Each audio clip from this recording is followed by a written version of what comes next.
Hello! Microbiology is a complicated but very interesting science, and its importance in agriculture is difficult to overestimate. After all, soil fertility, plant nutrition and protection directly depend on the activity of soil microorganisms. This video will be the first one in a series of training materials in which we will tell you in simple words about the complexity and versatility of processes that combine microbiology, ecology, soil and plants into a single system. My name is Volodymyr Kruch and I will be your guide in the world of microbiology. Let's go! So, who are these microbes? To date, scientists have identified 4 large groups of microorganisms. First, protozoa, small microorganisms that can only be seen under a microscope. But they are closer to animals in their structure, so they are studied by zoologists. Second, microscopic fungi, a wide group of organisms such as the well-known Trichoderma, Fusarium, harmful and beneficial. They are studied by mycologists. Third group, bacteria, single-celled organisms, much smaller and simpler than protozoa. They include more than 40 families with a huge number of species in each. They are studied by bacteriologists. And finally, viruses, the smallest known life form on Earth. They are 50 times smaller than bacteria.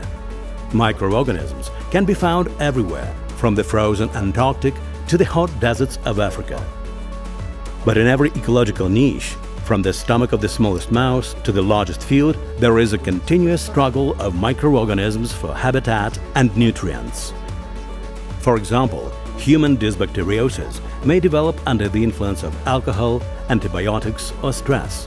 This means that the place of beneficial microorganisms in the intestinal tract is occupied by pathogenic species that poison and weaken it with their metabolites or toxins. We can fight this problem thanks to specially selected strains of microorganisms that we know in the form of different starter cultures or kefirs. What are these strains and metabolites? Today, scientists use binary or double classification.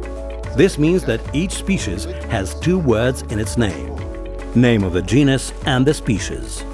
For example, human, Homo sapiens, corn, Zea mays, or bacteria, Bacillus subtilis.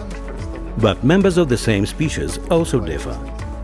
That's why we divide people into races and nationalities, plants into varieties and bacteria into strains. For instance, Bacillus subtilis that was isolated in Brazil will slightly differ from the one isolated in Ukraine or China. And if the differences can't be attributed to another species, they will be different strains. Metabolites are substances that are secreted during vital activity of an organism.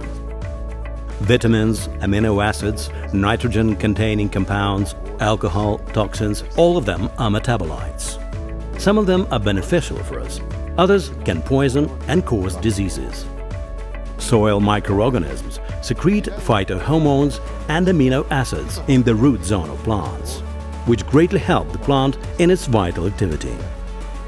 Millions of years of evolution created a stable system in which a huge number of microorganisms, plants and animals existed in balance. But intensive farming, excessive use of pesticides and mineral fertilizers led to disruption of this balance.